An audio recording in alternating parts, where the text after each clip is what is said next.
This is let's say, a small initiative of me, and it's called Don't Give Up Ukraine. And my name is, by the way, Ruud Meij. For who doesn't know me, I'm broadcasting now from Alkmaar, the Netherlands, and before Corona, I was a regular visitor and working in Lviv and in Ukraine. So, a couple of weeks ago, I got the idea to start this broadcast and to make a small contribution to hear from the ground and from people who I appreciate very much, how they perceive the current war in Ukraine. But then when I started, it wasn't even a war yet, but how to think about, well, what's developing now. So, and our first meeting was with Jaroslav Ritsak last week, and a first conversation. And this is the second, and I hope that this gets a bit like an audience, and it's also for the long term. So for who doesn't know it or who doesn't get it, the situation we are in now in Ukraine, in Europe, in the world, in the Netherlands, in Lviv, this will not last a day. It will take us for months, for years, and who knows, so to say. So all very welcome being here, and most of all, of course, Bogdan Pankevich, who has made his time available in these days to be here in this hour. I think if someone has any questions about Zoom, please ask them. And if you have any questions as an audience and you think, okay, I want to add something, you can put it in the chat. So if you look at the bottom of your screen, you see chat, and if you open this, you can indeed. There's still not people coming in. You can indeed add your questions, and we take these questions in the course of our talk. I will have to do some. So, welcome, Hans, and I'm going to put you off video if you don't mind. So we will see you later.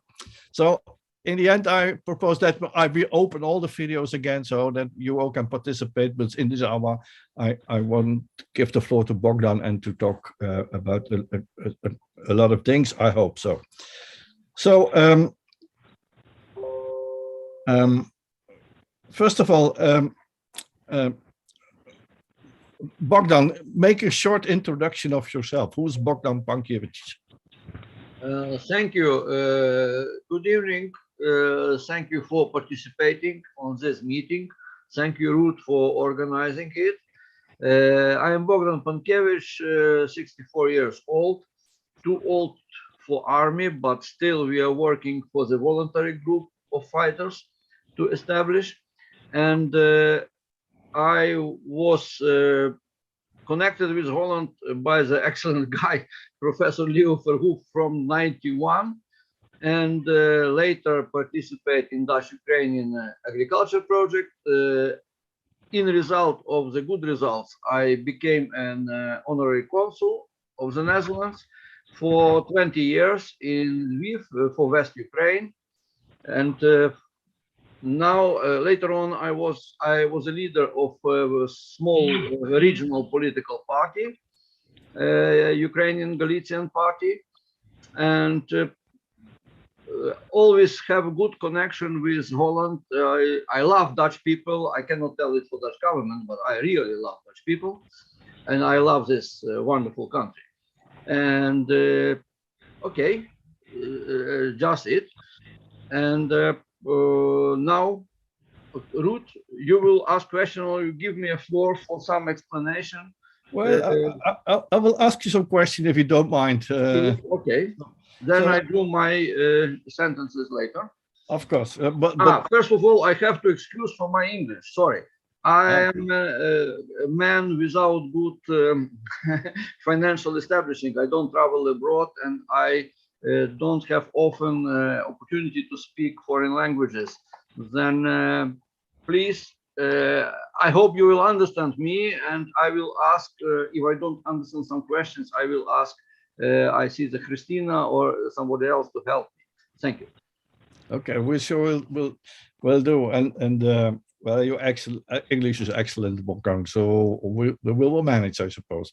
So there are a couple of things I want to talk with you about. So the first of all is, of course, this, and take your time and take your floor if you need to. But of course, the first question is, how are you? Thank you. You see, I am still alive. Yeah. We are on the most safe area of Ukraine, close to the EU border, West Ukraine, Galicia, and until now we have only few air attacks on 3 our military points in our region, but still they are about from 60 to 90 kilometers from Lviv. Yeah. Lviv city is safe until now, but few times a day we still have the sound of air attack, and people react differently. Some immediately run to the slatted floor or to the special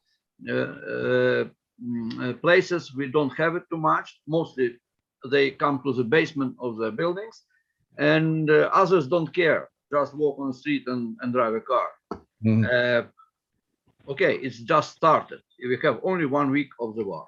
Yeah, it's day 8, so to say. Yeah, day 8 of the war. Yeah. So this conversation, I chose a title for this conversation. This is 30 years of war. Oh, sorry, 30 years. Of well, this is a bit peculiar slip of the tongue. 30 years of hope, and this title, I think it needs some explanation. So Bogdan and I started talking a couple of years ago. I looked it up. It was 4 years ago in Lviv. Yes. And I was very interested in Bogdan as let's say as someone who lived in Lviv, but whose whole life and for his grandfather was connected to Lviv. And then Bogdan himself came up with this sentence and said, okay, if you would wrap up your life, and that was of course 2017 or something that long. How do you wrap up your life? And then you said 30. This is 30 years of hope, so to say. And today this is of course a very fragile concept, a fragile experience. So you hope today, but I think okay, this is a nice title for what we are going to discuss today. So first, I want to ask you to take a bit to the day, so day 8 of the war, but you already started it. What's actually your experience of the first 8 days of the war, and then in the second part, I want to talk to you a bit about this 30 years of hope. So this was because I think it's very much connected with actually what happens today in the... Ik weet niet wat je bedoelt met ik zie wat. Someone is talking with me. The Siri from Apple. So and of course this is these Daar heb ik geen antwoord op. Kan ik? Shut up. So this. Welke bedoel je? Brave lady. Nice lady. Yes. She's called Siri. I like her very much, but she starts to talk when you don't need her, so to say. That's a bit complicated. I understand, Ruth. I understand your question and your proposal. Yes. Okay. And then in the end, we come back to today and Sure. How does the near future look like? If you can see it, and especially what can we do? So to say, so that kind of things. So the first is how do you look back on these first 8 days of the war, so to say? And we, as anybody else in the world, don't believe that it will start. We believe that it is a making, like in poker, higher and higher and higher, the war of nerves with the Western governments, with Ukraine and Putin. Putin used the same tactic as he used always, and Western world always give up. Then they don't give up, he put higher level. They don't give up, more high level. We think it's on this way. When it started, everybody was shocked. And his plan was few days and Ukraine lay down. He wants 9 regions, so-called Novorossiya, what they in their head, this purely Russia is east and south of Ukraine. They will take it. The center of Ukraine should be a marionette government, like in Belarus now. And western part, they want to cut out and throw out. Be independent, go to EU, don't spoil the rest of the Ukraine by this Ukrainian ideas of freedom, dignity, and others. And being honest, if he will use this strategy 15 to 20 years ago, it will work. It will work. But after 8 years of the war, who don't know, we have 8 years of the war, but it's a local war with Russia. After this 8 years, the mentality of the constant majority of Ukrainians changed. Of these Russian-speaking Ukrainians, of these Russian mental Ukrainians, step by step, during 8 years, this mentality changed to the healthy way. And now this Putin strategy doesn't work at all. And I don't remember, some years ago, American analytics, they told Putin has so big power. In this present situation, he can really occupy all Ukraine in 1 month. He can arrive in the EU border in 1 month. But he has 20 times less power to keep this country. It was years ago. And what you see, what is now, after 8 years of the war, he cannot move for 50 kilometers. Mm-hmm. From other way, we have repeating a situation of 2014, when our army was even almost doesn't exist. And those who exist, they were afraid to shoot to the Russian brothers. Russian brothers shoot to them, but they cannot reply. Then volunteers with jeans and t-shirts, they come and shoot. And after 1 month, army will start to be built again. What we have now, we have really good army, but again, very small. Of course, we have to, on our storages should be everything, Kalashnikovs, casks, all equipment from 3-4 times more, but they're nothing. And again, as I did on the Maidan time and all 2014, now again, I'm looking at my son, where to get money, where to buy this equipment. Our friends are already there.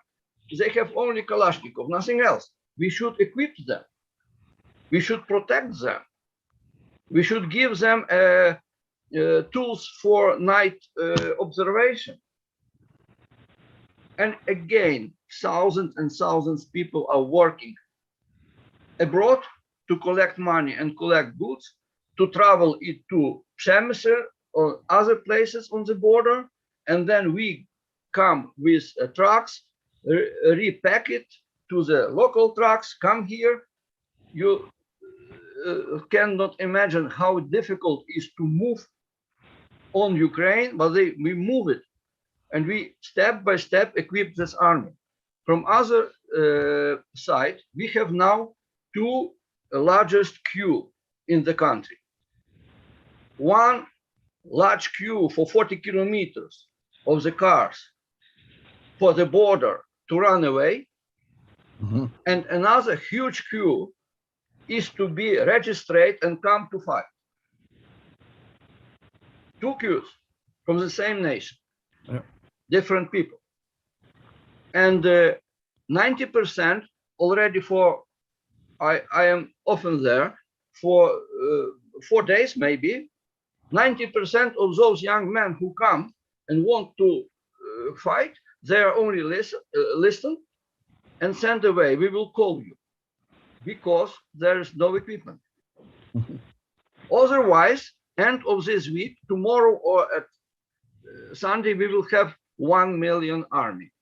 Sure, at least 1 million, if we have enough equipment on our military storages. This also means something. If I listen to you, Bogdan, that you say, well, I come back to this, what changed in these 8 years, because I think this is very important. But is your message also like Putin can't win this war? Look, all our people are sure that he can't win this war. But it's a question how long this war and how many people will be killed.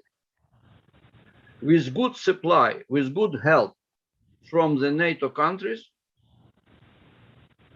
it will be not so long. But if we stay like it's now, yes, many things are coming. Sure, thank you. But it's not enough. It's not enough. If you look a bit back, Bogdan, excuse me that I'm interrupting you. So you were referring to what changed in these last 8 years. So in Ukraine. So let's say after Maidan. So and then after when Putin started taking Crimea and starting this hybrid war, as they call it, in the Donbass. So if you would pinpoint what is this actually, what had changed in Ukraine in these 8 years? No, first of all, what I told, Russian speaking and people and who really trust that Russia is a friendly country, they never believe us, Western Ukrainians, who really don't we don't lose a memory what from our history, because Soviet Union and Russia, they rewrite the history. People have completely falsified understanding of our relations with Russia, of our history. What is now in Russia, all popularity is completely I don't know how to in English tell, by TV and media. They even don't know that it is a war. They don't know. And this is first change. Secondly, after Crimea, we understand that we give out a third worldwide nuclear potential for nothing. We have no guarantee. No one protected you. Yes, we have a memorandum. We have guarantee signed by US, United Kingdom, and Russia that okay, Ukraine, you give this huge nuclear potential, but we guarantee you. And when it starts with Crimea and Donbass, they told, no, it was like a piece of paper. It was like a protocol. It's nothing. We were cheated completely for the Western world. in 94 about it happened. This was a shock. And this is an example for Iran, for North Korea and other countries. Don't trust. Produce own nuclear weapons. Only this is a guarantee of your country. Don't trust for any guarantees and any promises. Don't be surprised that many other countries now are thinking about also to become a members of the nuclear club. And they are not democratic countries. It's very dangerous. Absolutely. I agree. So this is a kind what changed is we have to take care of ourselves, also military, because others won't do that for us. They won't. We can't. So as Biden would say, there won't be any feet on the ground, any boots on the ground in Ukraine to protect Ukraine in that sense. So if I may add something, this I understand. The NATO soldiers will not come to fight with us. This I can accept. By the way, hundreds and hundreds foreigners are coming to the international battalion. It reminds me of the interbellum, what happened in Spain. You understand? So yes, I understand. Yeah. Exactly. And okay, Dutch, German, French soldiers will not come here to fight. Give us equipment, give us modern arms to protect ourselves. This is just what do we need. Because 2 days ago was declared that we will get 70 military airplanes, Soviet type, MiG and Su, 20 years, 40 years old. Okay, give it. What happened? No, we don't only declare, but to do it practically, it will take a very long time. You see? This is a problem. Declaration and implementation. Yeah. I would say there's one more thing. That is really what I think this is what's changed between 2014 and it began also before 2014 and Maidan and now. And that is what I think astonishes a lot of people who don't know Ukraine that well as I do and you do. And this is this, well, 2014 Maidan, this was also a revolution of dignity and so on. Yes. It was called. So, and that is what is so astonishing is this tremendous pride of being Ukrainian and to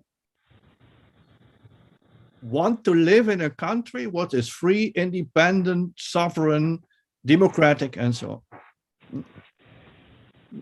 Many people just listen for the first time, something like Ukraine. In the mentality of the Western people, we still were Russian. And okay, in the leader universities of the world, they still learn falsified Russian history. And elite who graduate the university, they became experts and ministers, etc. They really trust until now that we are a part of the Russian world, that we are not like a zone of the Russian interest. And after Revolution of Dignity, why nothing react was for Crimea, for this war? Only we are deeply concerned. Thanks. And another, why it happened also is very important for the West. End of 80s and 90s, to the power came a generation who doesn't feel a war. They don't know what is a war. They were not learned that freedom, dignity, and basic values, it is a guarantee. Not GDP growth, like a new God. Everything we do for GDP growth. No. People, values, they forget it. And they were so naive, this generation, that they destroy own intelligence services. They destroy all strong tools they built during the Cold War. Big army. No, we don't need. We put this money to the social, to the economical growth. No, we don't need army. We don't need anti-propaganda tools. Everything was destroyed on the West. And Russia immediately came in. Immediately, like infection. This, what happened now, was prepared by Russia for 30 years. I remember this. So when we were this 2014, 2016, 2016 was in the Netherlands, this referendum on Ukraine in the association agreement and so on. And I remember very well that my idea was and still is that Ukraine and Ukrainians are teaching us some lesson, so to say. So what you value, in a sense, in a lot of sense. So in the first sense, in this, well, how would you say? With all this criticism about the European Union and so on, it's there and it's important, so to say. But it's also about things is like, so in the 1st of Maidan, these were Ukrainian flags and European flags, and I see them again. Yes.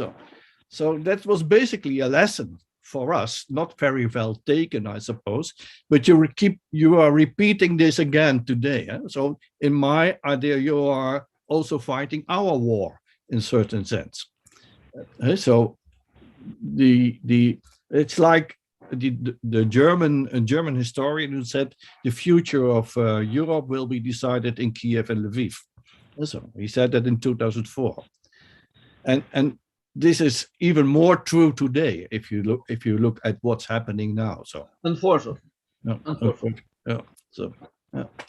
I can tell you that if we will become afraid, or the world will press us to become afraid, to give up, or we will become afraid from ourselves to save our lives, to sell our property, it means that we transfer the risk to be killed for our children and grandchildren.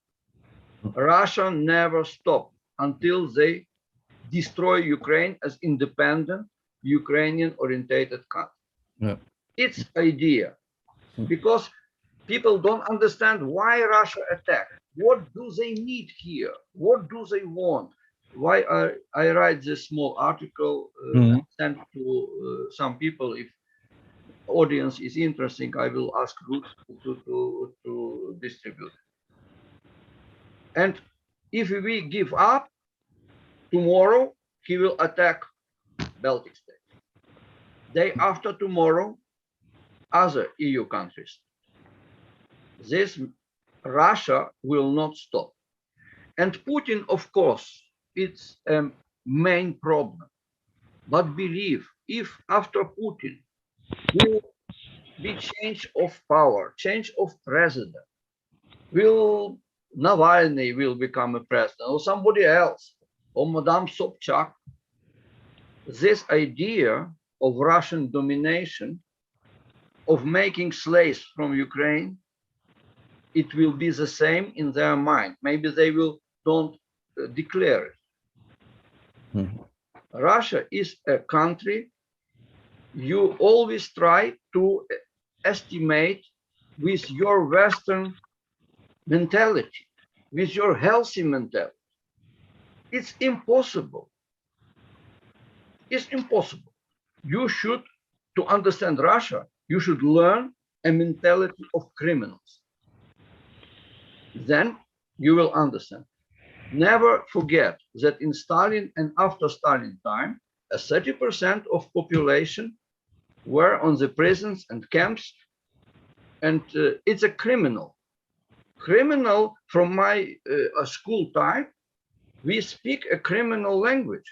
We very well understand a criminal mentality because you touch with criminals daily, with your neighbors, with on the street. Of course, not all were criminals. Many were dissidents. Many were in the camps, just as simple people to get free of charge labor for the country. But the atmosphere there were completely criminal. And the mentality of Russian power, of Russian government, is always criminal, 100%. Like Yeltsin, who shoot our own parliament in '93. It doesn't make me feel very optimistic, Bogdan, because the only thing what you can do with criminals is to lock them up. Sure, very good conclusion. Be realistic. Be realistic. Don't stop believe to the dreams. Be realistic. That makes me to because this sounds a bit like strange, and it takes us to the second subject, what I wanted to discuss with you, this 30 years of hope, so to say. And it has always been a kind of, I would say, like a mantra when I see you, is this 30 years of hope, because you told me a lot about this, how you see that. But if you let's say give us a sketch from such a, let's say, realistic reality, so to say, how can you have these 30 years of hope? Can you a bit? So your whole life, and your life for your father and your grandfather, was basically connected with the Western Ukraine, with Lviv, so to say. Yes. And you explained me once, and I was one of the stories I wouldn't forget, that when you were young at 13, 14, and your grandfather had a stroke, if I imagine, and then you came home and made a bit of noise, and your grandfather started to scold you and to call you names in 5 languages or something like that. So this was like the typical being in Lviv, Lvov, Lemberg, or how do you call it, and so on. So what about these 30 years of hope? Look, thank you. You tell me, really, I'm old guy, but I'm the 3rd generation. My grandfather fight in 1918. My father was in underground for UPA and OUN in 42, 44, and later on.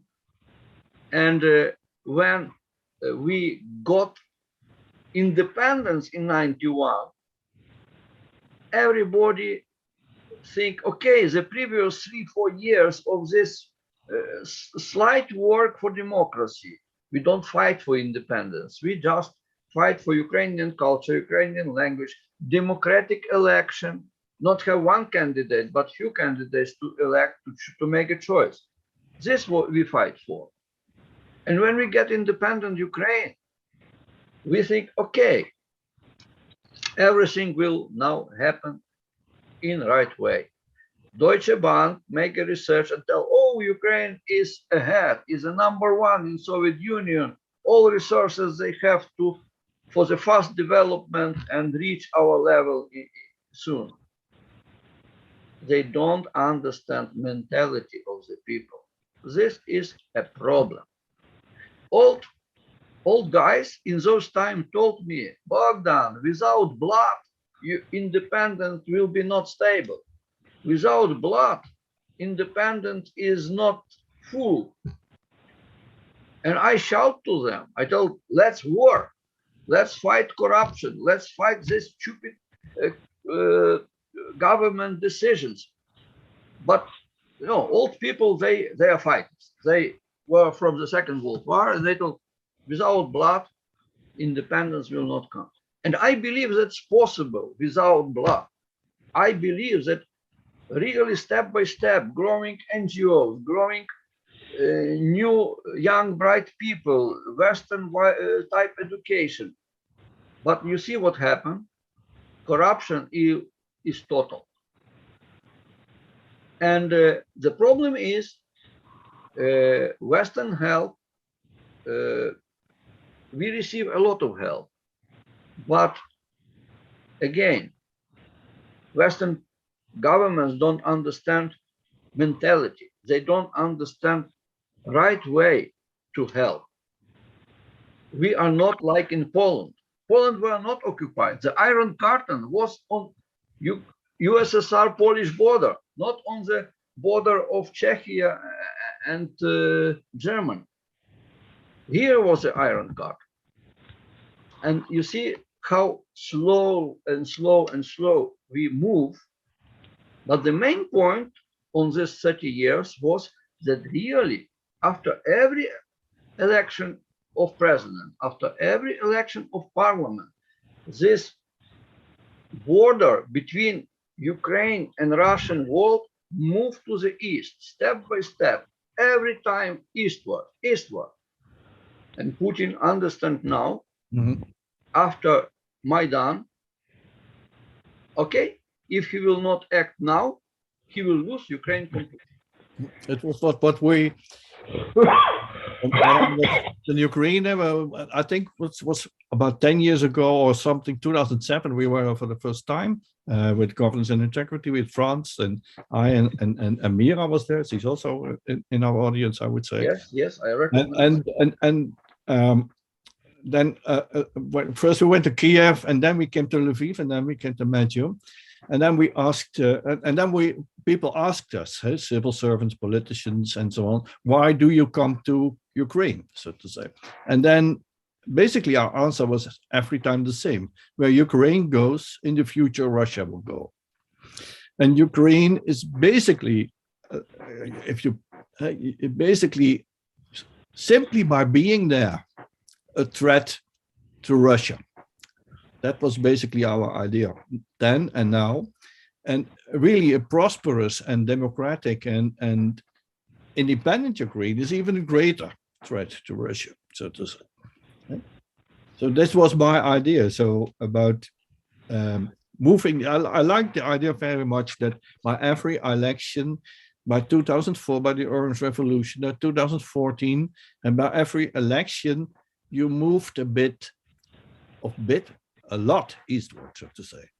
And today, I think, if I remember 2014, then there was a lot of discussion, even in 2016 in the Netherlands. So I'm still ashamed about that. You were here when we had this referendum, you know. That was still this image of Ukraine as is not, even then not a nation. So it was a bit too. It was basically two nations: Russian speaking and Ukrainian speaking, and East and the West, and so on. And as Jaroslav Rydzak explained already last week, he said, but that Ukraine doesn't exist anymore. Yep.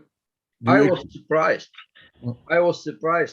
I think this morning or yesterday evening, it was a video from some underground basement of where people stay during the bomb attack in Kiev. And you should know that 2 days ago they tried to destroy a TV tower. Yes, we saw it. Yep. TV tower is standing on the Babin Yar. Yeah. In Kiev, on the place of the biggest tragedy of Jewish people, and Ukrainians were killed there a lot. And not only Jewish and Ukrainians, also other nations, but those two are the most biggest number. And this very old Jewish people, Russian speaking, one was Ukrainian speaking, and two ladies, I think was 90 years old, hardly stand with the support in Russian language. And they told that they survived. The parents were killed by Nazi and they survived as their children. And now they repeat to the same time. This place where they were killed is bombed by Russians. And Russians are killing people of their country. It's all Jewish people in Russian language. We cannot imagine it some time ago. And now it happened. And they For Putin, they talk like to the devil. I was very touched. Yeah, of course. Again, yeah. I should only tell that Putin is a product what he is now. It's a product of the Western world. In 20 years ago, it was another person. Of course, with all the character what he still has, like a KGB officer. But he has some limits. And when he understands that that West is afraid, West wants to have peace and good economical development, then he start to play this game. One step further, Western give up. 2 steps, the West give up. Merkel, Obama, all French presidents, Trump, Schröder, they feed this devil until this who is now. Mhm. Values and principles, not a double standard. Values and principles. If you don't put it on the priority, sooner or later, it will attack your countries. Well, that's how I came to know you about values and principles. So they are a bit like, maybe it's a bit impertinent, but take you back again to these 30 years of hope, if I may say. So I remember that you explained to me that your father and your grandfather were each by themselves, like you, involved in this, what you say, project of creating this independent, sovereign Ukrainian nation, so to say. So I remember your grandfather fought in the Habsburgian army, I suppose. Yes. And later in Ukrainian legions, in Western Sea. Yeah, yeah. And your father was also very much involved in But yeah, young boy, he don't fight. He was in underground, like a support team. You became very, let's say, that's also where this 30 years of hope came from, because you told me once the story, and we reenacted that you planted this Ukrainian flag on a mountain, you know? So we come together with you on the 30th anniversary when I did it.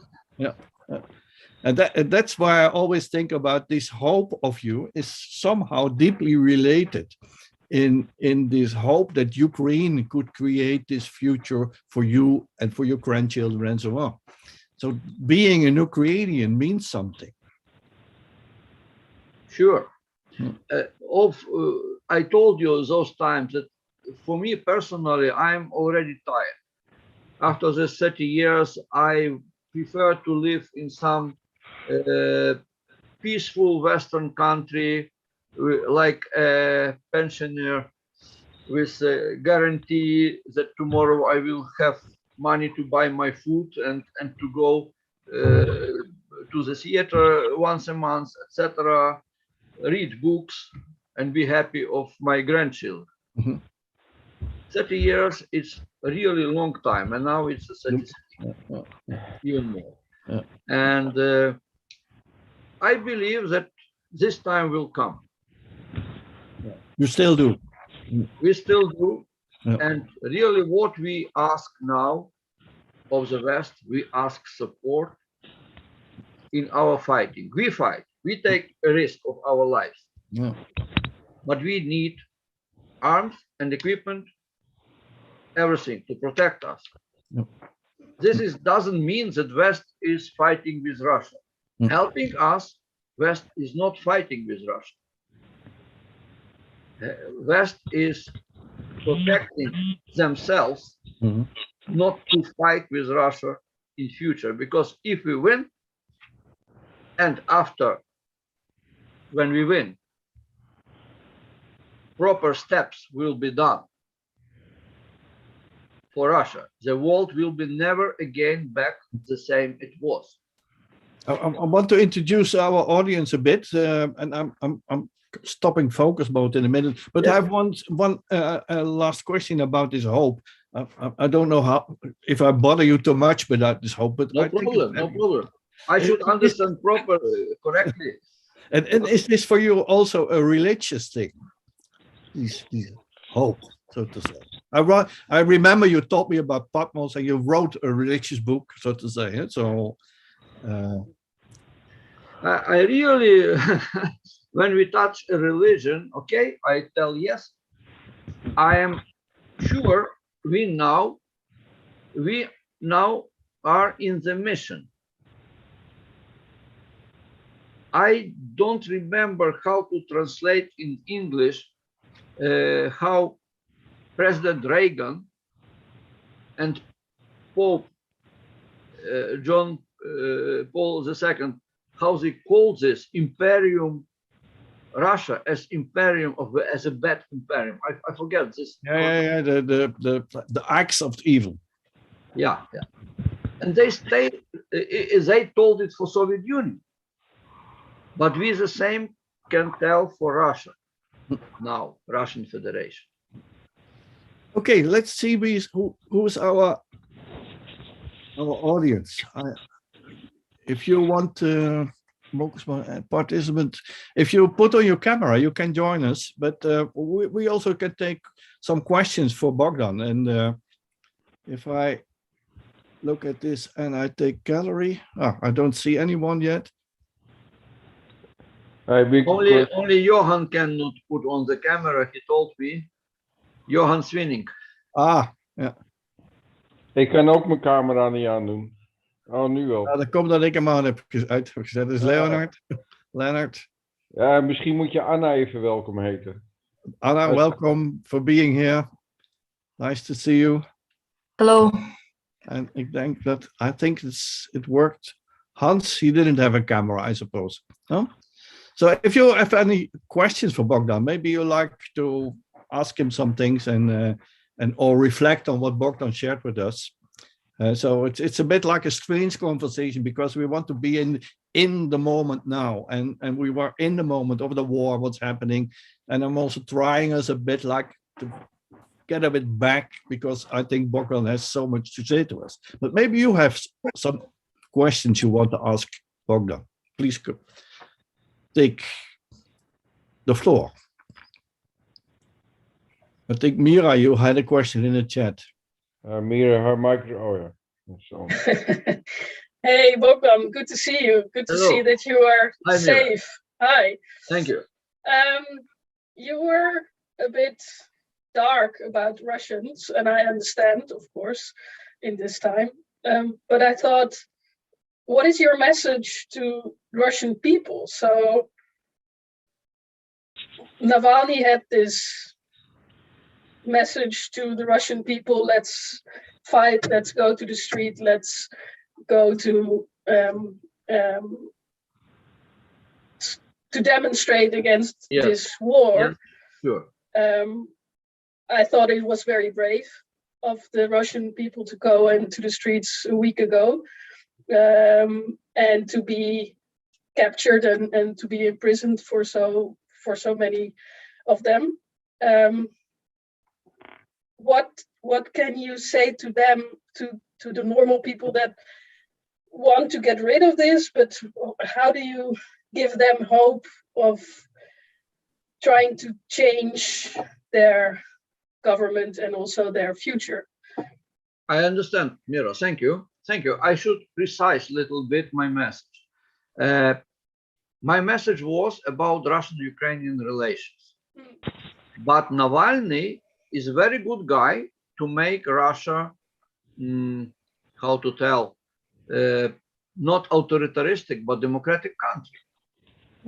Navalny, this will be not accepted by Russian people because their mentally is authoritarian, but step by step, generation by generation, it should come to Russia also.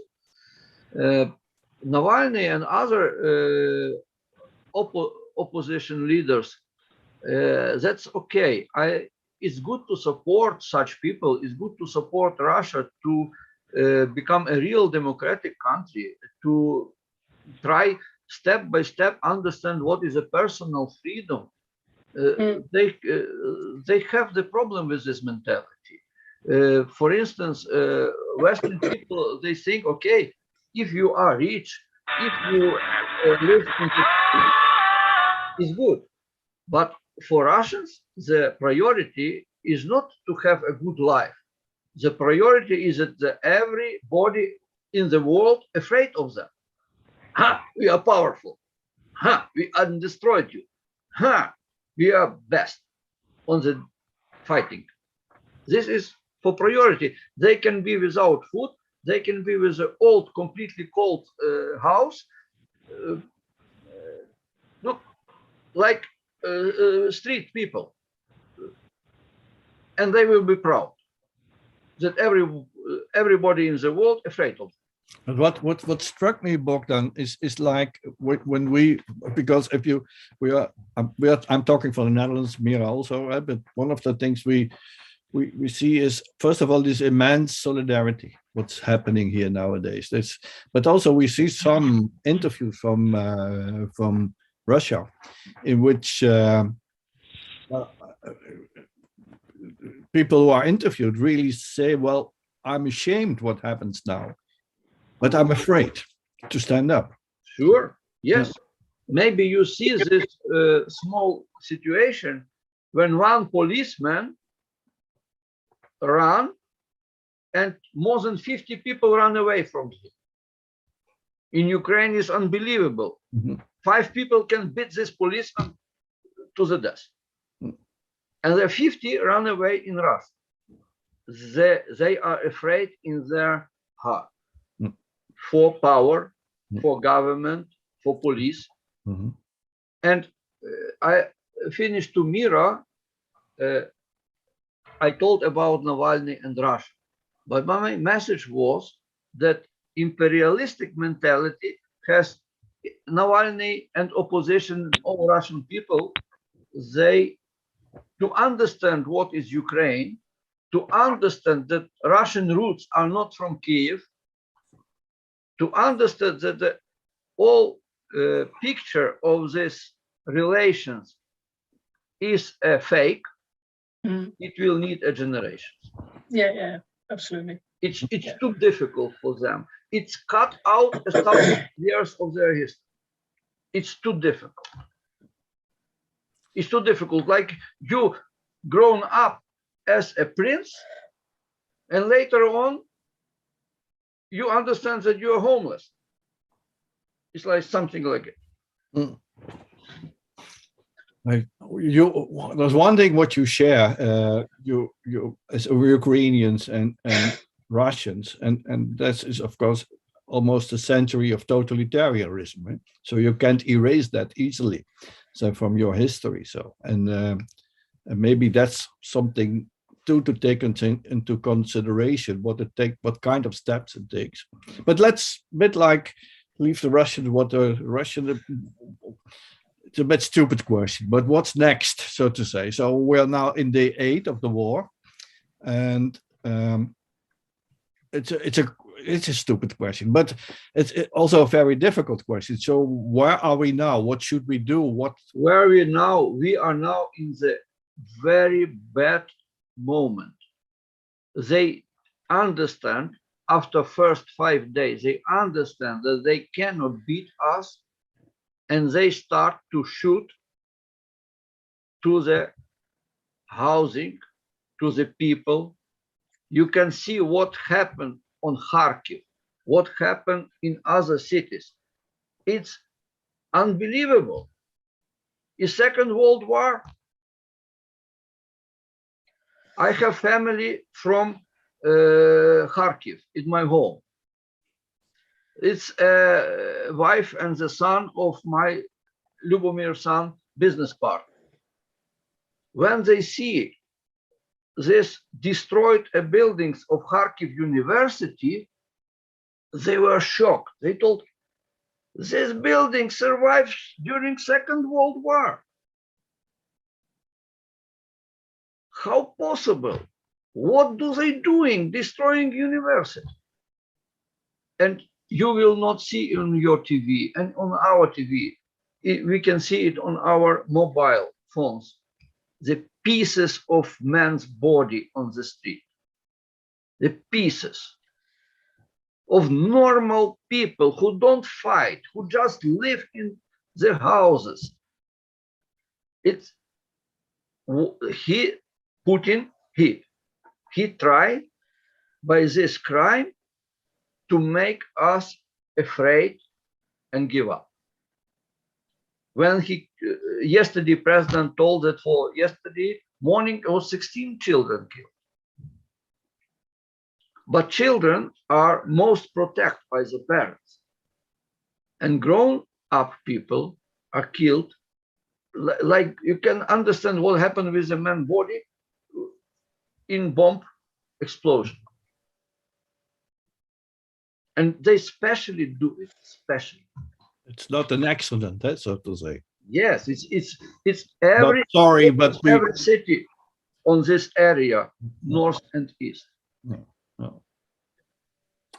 So if I agree with you, this is a very dangerous moment. So in all dangerous, and if you live somewhere in Kharkiv or Mariupol or Kiev, dangerous for Ukraine, but also dangerous for us all, I would say. So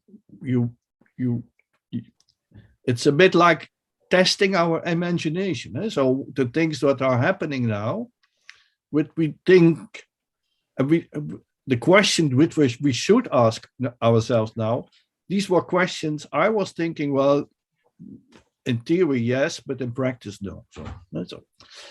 So, and then if you, but because we are a bit at the end of our broadcast, so to say, and you keep discipline because I can continue.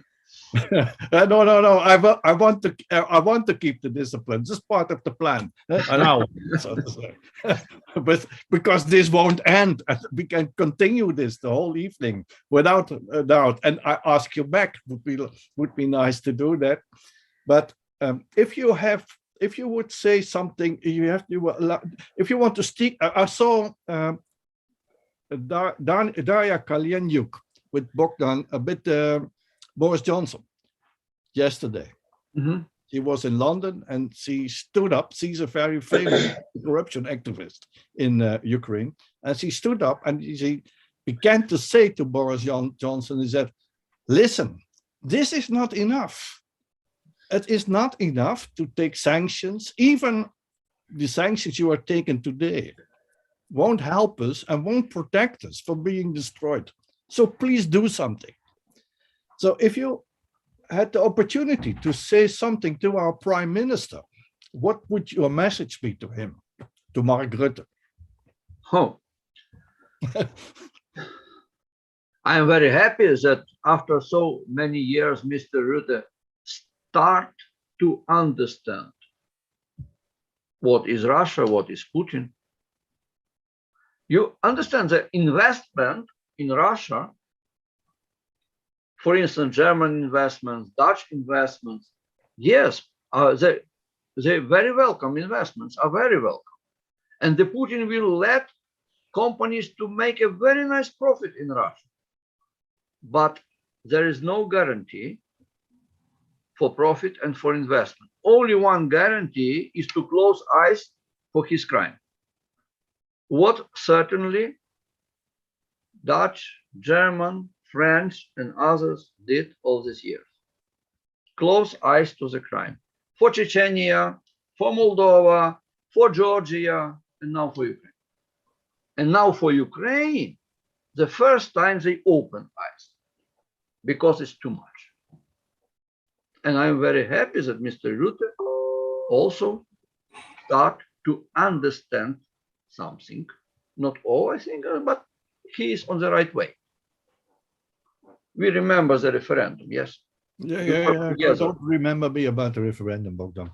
No, okay. But you know what not enough, sure, because every day in Putin's arsenal, it's many other steps and things he is ready to use. And you cannot even imagine what brutal and terrible these things are. Every day we should be stronger to understand him, that guy. You have no chance, really no chance. And Piontkovsky, this analytic from Russian analytic from the United States, he told that he doesn't count for any demonstration in Russia of the people. That can 100,000 be, no problem. He can count that all France will kill Putin. If you would have one thing you would say to Margaret, to say, do this, what should we do now? You see, Dutch and German and other soldiers, they don't have war experience. They will not fight. And let's believe and they hope they will not need to fight. Give this arm to us. We are fighting already. Good. Thank you very much. This was this. Hope is never something about, I would say, nothing something naive. You can't hope without having trust in something that's valuable, you can count on, and so on. And I hope that you added a bit to the hope of us all in this hour, so to say, what we can rely on and can help us also in the Netherlands, because my grandmother, my mother-in-law, sorry, she's 96, and she experienced the war. She experienced bombardment of Rotterdam, and so, and she's afraid now. 96, so to say. And I think if she would have listened to you, you would have given her some hope. So, thank you for that.